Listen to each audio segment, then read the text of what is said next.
Casting Call, bienvenue sur le podcast de la rédaction de casting.fr qui révèle ta vraie nature. Ici, on va parler casting, témoignages exclusifs, des rencontres avec des professionnels, les clés et les secrets pour devenir un artiste et surtout, en vivre. Casting Call, c'est ton nouveau coach audio qui te permet de poser ton premier pas sur ton chemin de l'éveil et de la réussite. Ose enfin devenir celui dont tu rêves. Bonjour et bienvenue sur Casting Call, le podcast de la rédaction de casting.fr. Je suis Soledad Franco et aujourd'hui j'ai le plaisir de recevoir un professionnel du milieu de l'influence. Michou, Squeezie, Enjoy Phoenix, Lena Situation, ces noms, vous les connaissez tous, ils ont un point commun, YouTube.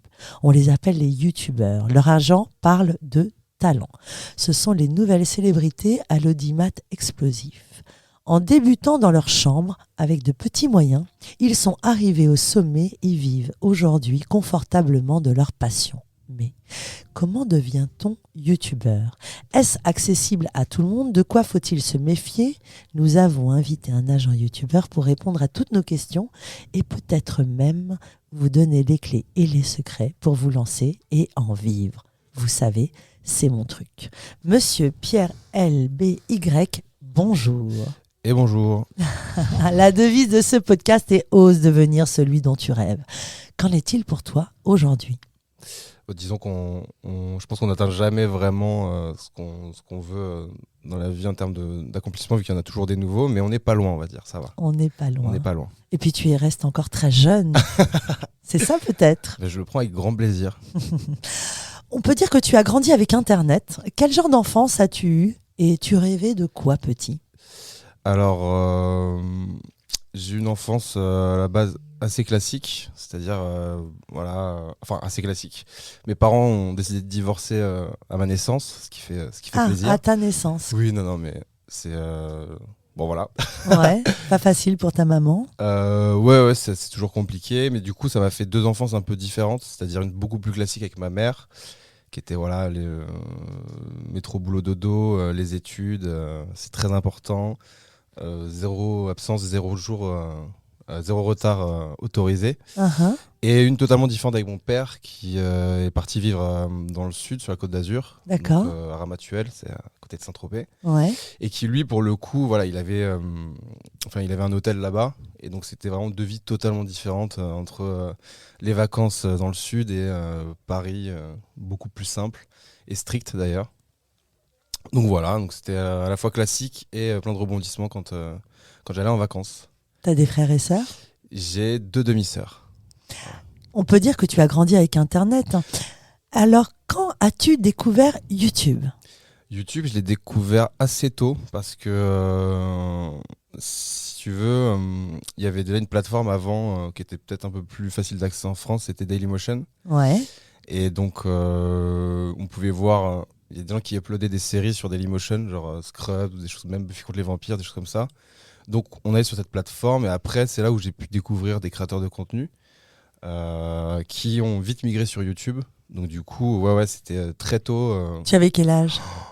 Je devais avoir 13-14 ans. Ouais, c'est ça. C'est que tôt, la génération, cette génération, vous bercez dans c'est ça, ouais. ces contenus très jeunes. Mais à 13 ans, tu étais donc en 5e, 4e, tu faisais des études.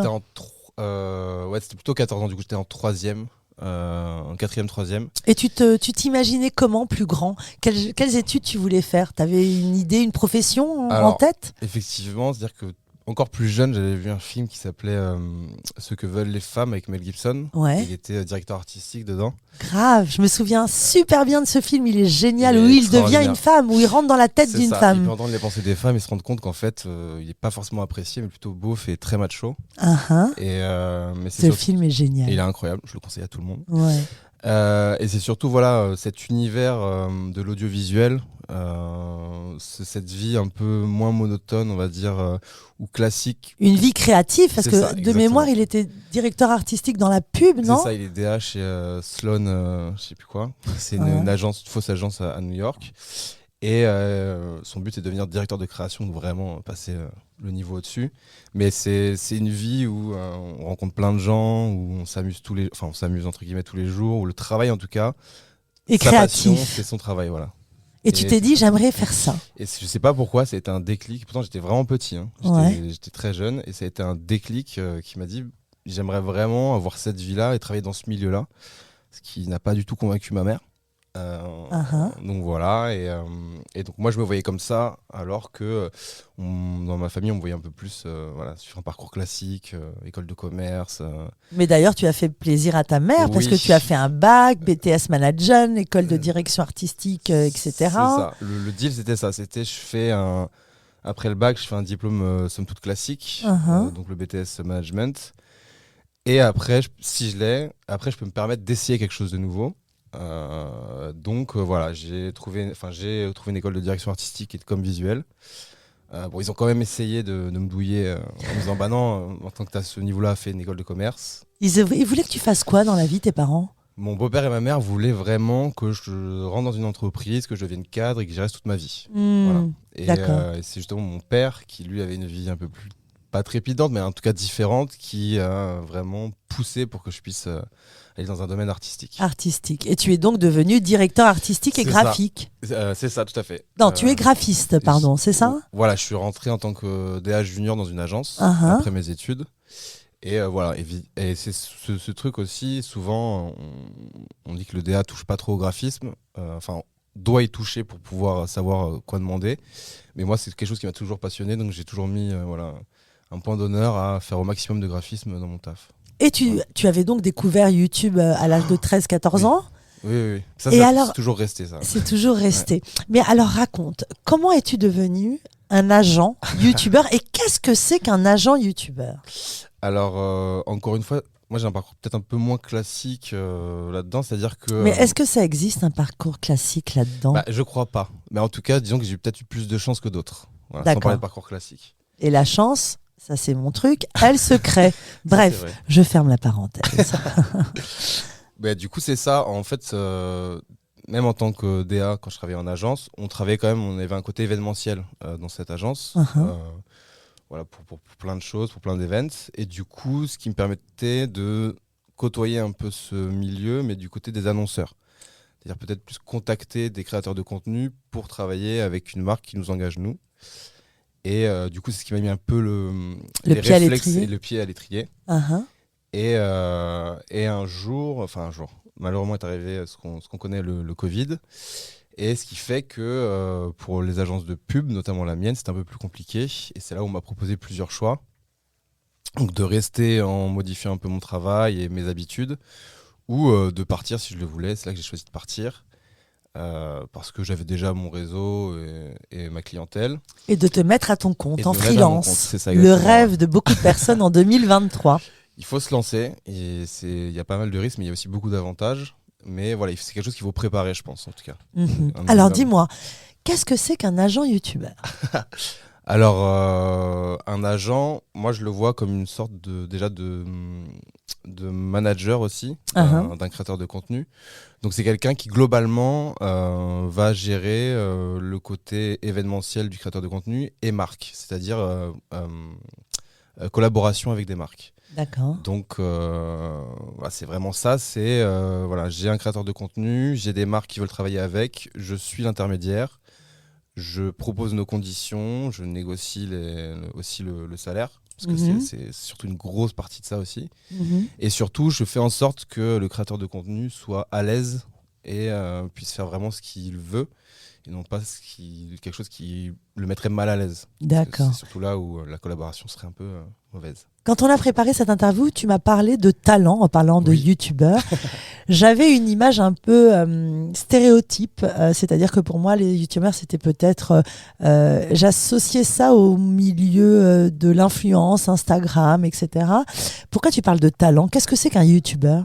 En fait, youtubeur, c'est vraiment le terme qu'on a pu donner, que d'ailleurs même eux se sont donnés au début comme ils travaillaient sur cette plateforme ou créaient des vidéos dessus. C'était un raccourci un peu simple, mais voilà. Moi je parle de créateur de contenu.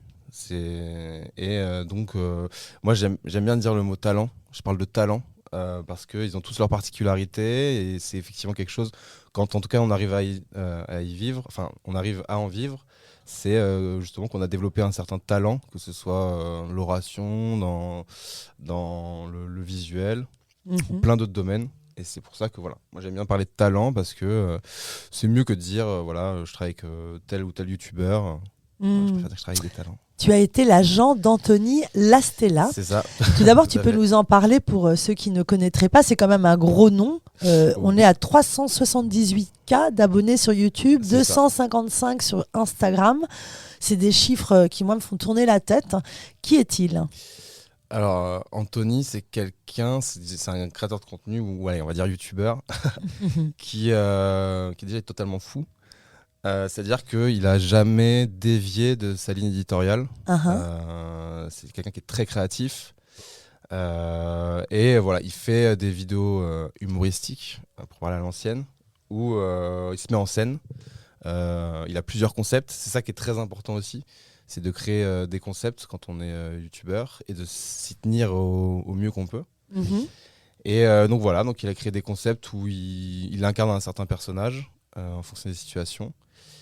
Et oui, c'est quelqu'un qui est vraiment lui-même, genre qui s'autorise un peu tout. D'ailleurs, il fait partie des youtubeurs qui ont la carte. Dès lors qu'on parle de succès, ce mot revient souvent, être soi-même, être naturel. C'est à retenir pour nos auditeurs. C'est très important. C'est très important parce que le faux, ça se voit vite au final. Et surtout aujourd'hui où en vrai, il y a beaucoup plus de youtubeurs qu'au début. Et les chiffres sont très gros pour Anthony, mais c'est pas rare de voir ce genre de chiffres. D'accord. Et du coup, il faut savoir se démarquer de tout ça. Et c'est pour ça que généralement, quelqu'un qui est soi-même, même s'il s'inspire de concepts qui existent déjà, c'est pas grave de s'inspirer. Le but, c'est pas de faire de la copie, mais c'est de prendre le meilleur dans chacun. Et oui, donc c'est très important d'être soi-même, et c'est ce qui fait que les gens restent. Parce qu'il y a beaucoup de youtubeurs qui vont faire une vidéo je sais pas, qui vont popper 3 millions. Je parle de français évidemment. 3 millions sur une vidéo, mais qui sur le reste peut-être vont retomber à je sais pas, 50 000, 70 000. Donc c'est un jeu qui est compliqué, YouTube. Et quelle est la suite, d'après toi, d'un talent comme Anthony Lastella ? Est-ce que, d'après toi, il peut tourner dans un film ou ça dure combien de temps ? Et quelle est la carrière d'un youtubeur comme lui ? Alors, je vais pas forcément parler en son nom, mais en tout cas, moi, comment je vois les choses, c'est quelqu'un, notamment quand on est dans le YouTube humour, on va vite vers la case stand-up. Beaucoup l'ont fait. Et c'est un exercice souvent qui est réussi. Enfin, c'est une transformation réussite, en tout cas, à chaque fois. Et aussi, notamment, c'est vrai que YouTube, dans le cadre où on incarne un personnage fictif, c'est là où on a vraiment un jeu qui s'installe, des mécanismes de jeu qui s'installent aussi. Et effectivement, le cinéma, ou en tout cas la fiction, c'est une porte différente qui est souvent engagée. On a reçu Kéredine Soltani il n'y a pas longtemps, qui écrit et qui est auteur, qui produit et qui lance des chanteurs et des chanteuses, qui disait l'industrie musicale a beaucoup changé. Faites-vous connaître sur YouTube, balancez vos sons et une maison de disques viendra à vous. Ça veut dire que YouTube déclenche finalement des carrières ? Qu'il faut d'abord se faire connaître sur YouTube pour peut-être espérer jouer dans un film, etc. Alors, c'est vrai que, contrairement à une certaine époque, c'est une manière de faire différente, mais qui fonctionne. Enfin, qui fonctionne quand on y met les moyens. Effectivement, c'est une nouvelle porte d'entrée pour se faire connaître. YouTube, c'est quelque chose vraiment d'ouvert. Enfin, tout est permis.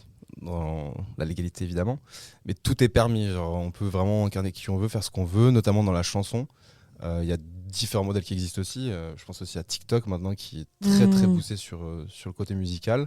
Mais voilà, YouTube, c'est en tout cas, on peut être sa propre maison de disques au début, en tout cas pour se lancer, pour faire ses créas, ses compos.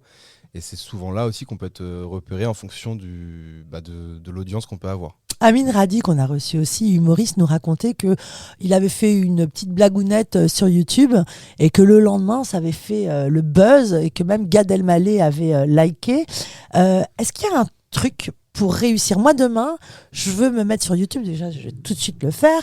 Et est-ce qu'il y a un truc pour que ta vidéo soit vue, ou est-ce que c'est vraiment le coup de la chance et du hasard, ou est-ce qu'il y a des algorithmes à connaître, ou est-ce qu'il y a un contenu, une durée, une méthode ? Je pense que c'est un peu de tout ça justement réuni. Il peut y avoir du hasard et un coup de chance, ça arrive que quelqu'un qui travaillent dans le milieu où on aimerait aller voir notre vidéo, c'est tout à fait possible, ça arrive. Mais effectivement, il y a, je dirais, quelques petites clés des fois qui font que ça marche un peu mieux. Alors, il n'y a pas vraiment de recette miracle, mais souvent on parle de régularité dans nos contenus, d'heures à laquelle on peut poster, de jours auxquels il faut poster.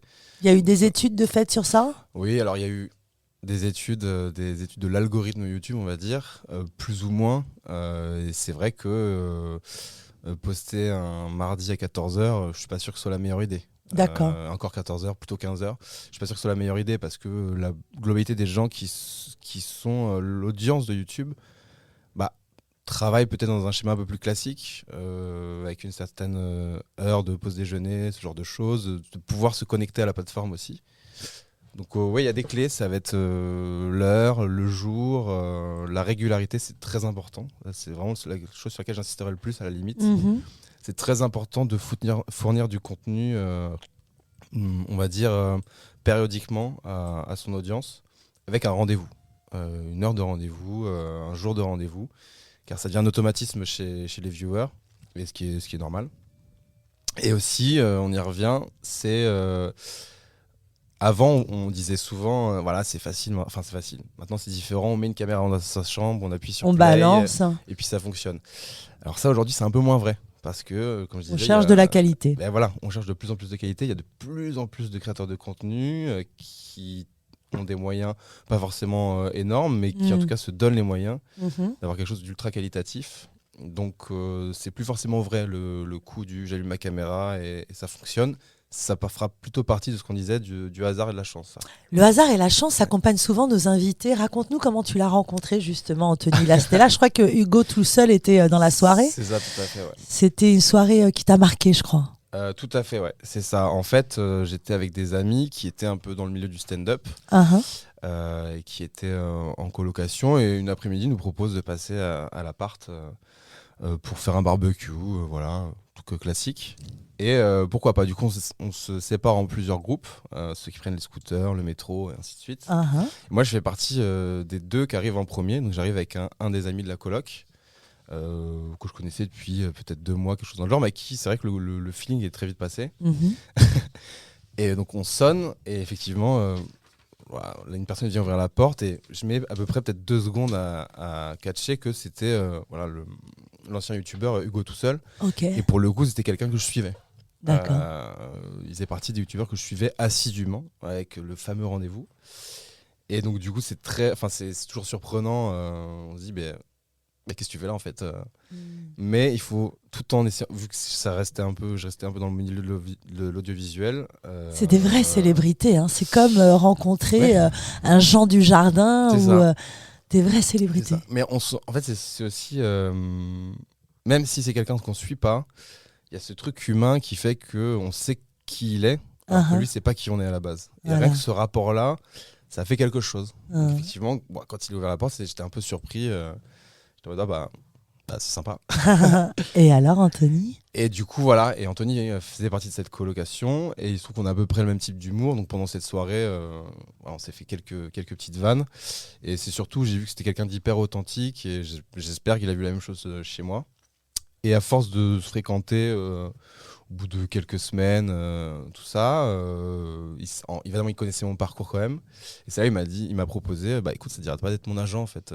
Moi, j'étais en mode, génial. Pourquoi pas, mais voilà, c'est comme j'avais été plutôt de l'autre côté du miroir, côté annonceur et tout, c'était pas du tout un saut dans le vide, mais voilà, est-ce qu'on a les épaules et ce genre de choses, quoi.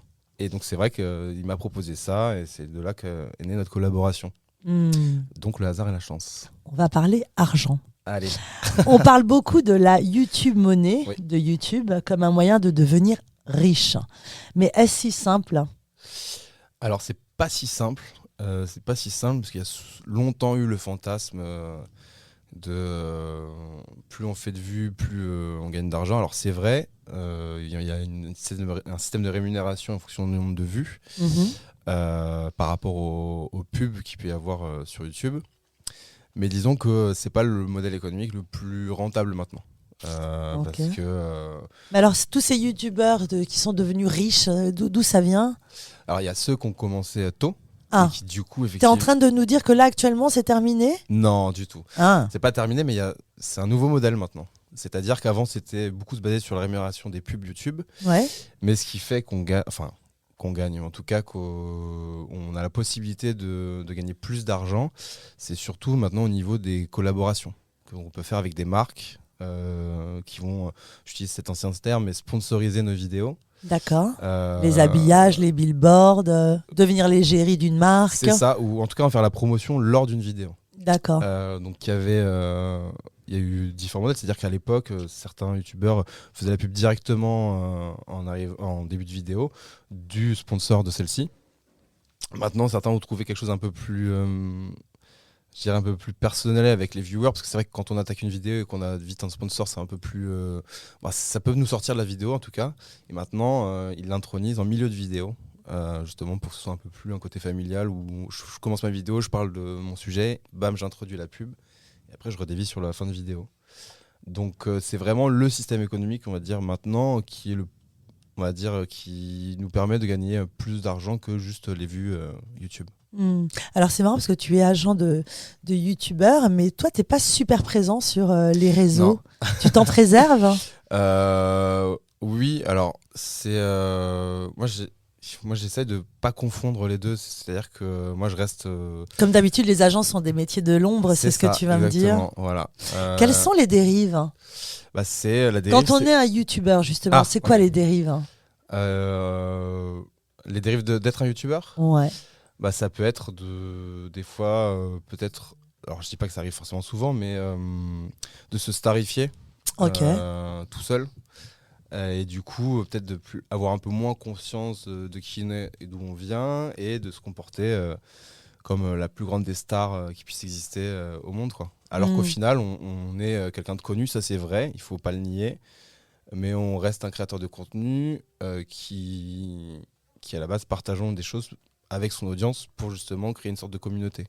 On lance un projet, tu parlais de naturel, d'authenticité, puis finalement peut-être que l'argent déshumanise parfois, on perd en naturel. Oui. C'est ce que j'ai pu ça peut constater. Arriver pour certains. Et qu'est-ce que tu pourrais nous dire aussi de...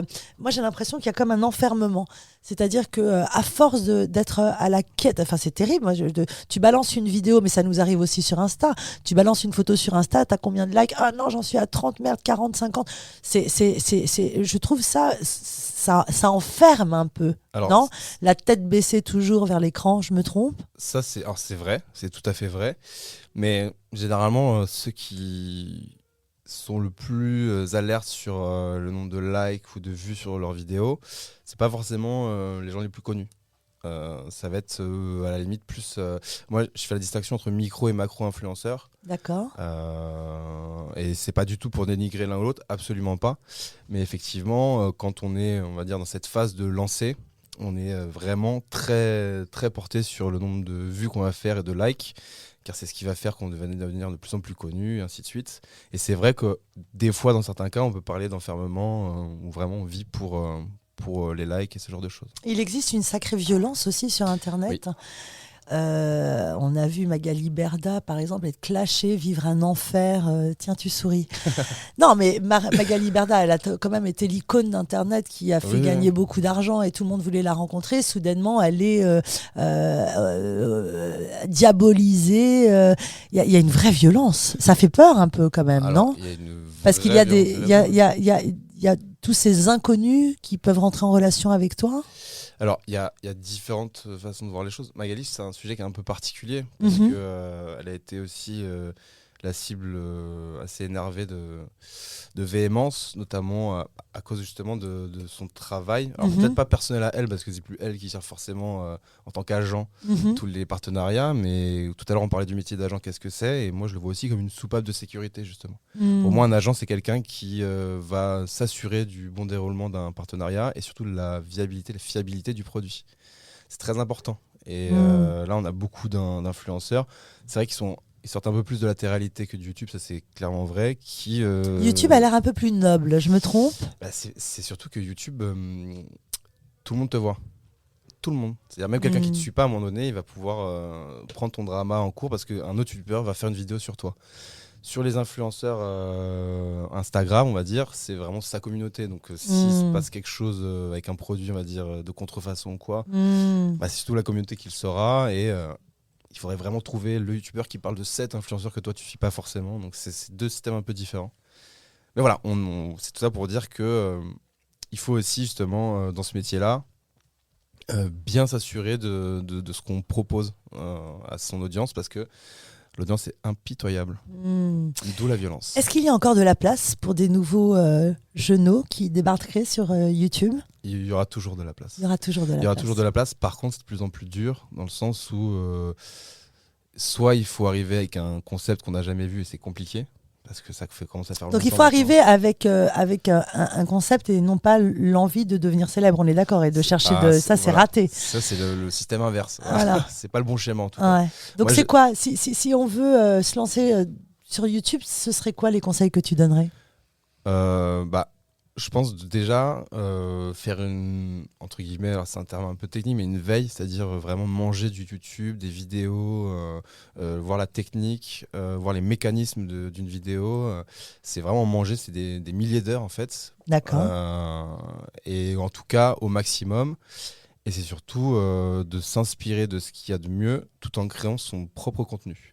D'accord. Le copier-coller, ça n'a jamais marché. Ça se fait démystifier en 2 vidéos. Et voilà, c'est s'informer, regarder, être soi-même. C'est très important. C'est un peu cliché de dire ça, mais c'est vraiment ça, quoi. Et qu'est-ce qu'il faut pour t'intéresser, toi, en tant qu'agent ? Alors, en tant qu'agent... Déjà, à combien tu commences à t'intéresser ? À combien d'audience ? On va parler comme ça, on va parler chiffres un peu. Mais non, mais c'est là où j'explique que j'ai eu beaucoup de chance. C'est-à-dire que je suis arrivé tout de suite... avec tout ce qui est macro-influenceur ou gros youtubeur, donc c'est vraiment juste de la chance. Mais moi je dis souvent, parce que ça arrive quand je vais à des événements et que des créateurs de contenu, surtout TikTok, veulent migrer sur YouTube, parce que c'est YouTube, même s'il y a Instagram, TikTok, YouTube reste quand même une entité qui fait rêver. Et j'explique que je ne suis pas forcément créateur de talent. Je peux le préserver, je peux donner ma patte, mais en vrai, c'est quelqu'un qui a déjà son identité. C'est ça qui m'intéresse. Il y a une petite anecdote lors d'un événement avec Anthony Lastella qui t'avait un peu dérangé. C'est ça. C'est que, comment ça fonctionne en fait, souvent. Donc, il y a les youtubeurs possèdent une boîte mail, généralement qui est checkée par les deux, et le youtubeur et l'agent, où on reçoit les propositions de collaboration. Et un jour, j'en reçois une, c'est pour une plateforme privée qui voulait changer de ligne éditoriale et qui voulait faire un gros event sur Paris. Et donc du coup, inviter des personnalités qu'ils aimaient eux et qui pourraient faire parler de l'événement. Et donc on reçoit un mail de l'ARP de l'événement qui s'adresse à Anthony directement, bien sûr, et qui dit voilà, écoute, toute mon équipe, on est fan de toi, vraiment, on rêverait de t'avoir avec nous pendant l'événement, que tu puisses y participer, on regarde tes vidéos dès qu'elles sortent, c'est vraiment, pour nous, t'es un banger, Enfin voilà, si tu consens à venir, ça nous ferait très plaisir. On le met sur un piédestal, vraiment, on là, est à fond sur toi. Ouais. En plus, ce qui est cool, c'est que quand on reçoit ce genre de message, on se dit c'est une safe place, quoi. Il n'y a pas de piège, il n'y a pas de choses comme ça, c'est que du plaisir et de la bonne humeur. Et voilà, un peu comme sur ce plateau en fait. Merci. Et donc, on répond. Évidemment, moi, je l'accompagne souvent sur ce genre d'événement parce que c'est mon métier, d'arriver en avance, de checker que tout soit bien, pas forcément pour lui, mais que lui donner soit tiens, c'est cette porte-là où il faut que tu rentres, ceci, cela. Et donc, j'y vais en avance et je donne le nom. C'est celui qui gère les entrées, enfin l'ARP qui gérait les entrées de ces influenceurs. Et je dis moi c'est Anthony Lastella, en pointant du doigt, c'est pour Anthony Lastella, quoi. Et elle m'enchaîne tout de suite en mode super, mais je suis tellement contente de te voir, ça fait trop plaisir, vraiment, ça fait trop bizarre de te voir en vrai, de te voir en vrai par rapport aux vidéos et tout. Je suis vraiment trop contente que tu aies décidé de venir, ça fait super plaisir. Oh mon Dieu. Et là s'installe un ultra moment de gêne, parce que déjà c'est rien que le questionnement de se dire est-ce que je lui dis qu'en fait ils savent pas forcément qui c'est, parce que voilà, en fait, ils s'étaient intéressés à l'audience et non pas au contenu. Voilà, c'était surtout qu'est-ce qu'il peut nous apporter, c'est le combien de piège. nombre de vues. C'est le piège. C'est l'ultra piège. Et du coup, après, j'ai dû faire je n'osais pas le vexer. Du coup, bon bah, on dit rien puis voilà quoi. Et dis-moi, là on parle beaucoup de Snapchat, TikTok. Ouais. J'ai une petite question. Est-ce moi, mais par exemple Snapchat, j'ai ma fille de 7 ans, elle est à Donf dessus, je ne comprends rien. Est-ce qu'il faut vraiment, avant de se lancer dans ce genre de truc, il faut quand même étudier, même pour pouvoir bien le gérer, c'est un sacré job, je me trompe, il y a quand même du travail derrière ça, oui, c'est un non? vrai travail, il faut J'ai rien compris à Snapchat, je n'ai pas compris comment il faut faire les amis, les machins. J'essaye, mais j'y arrive pas. Est-ce qu'il y a des formations, est-ce qu'il y a des masterclass qui s'organisent? Et est-ce qu'il y a un minimum de connaissances à avoir? Alors, c'est une très très bonne question parce que là aussi il y a des pièges. On revient sur YouTube. Sur YouTube, on peut se former à tout. On peut se former à la musique, à avoir quelques clés d'acting. On peut se former au dessin. Mais on peut aussi trouver des gens qui expliquent comment fonctionnent certaines plateformes.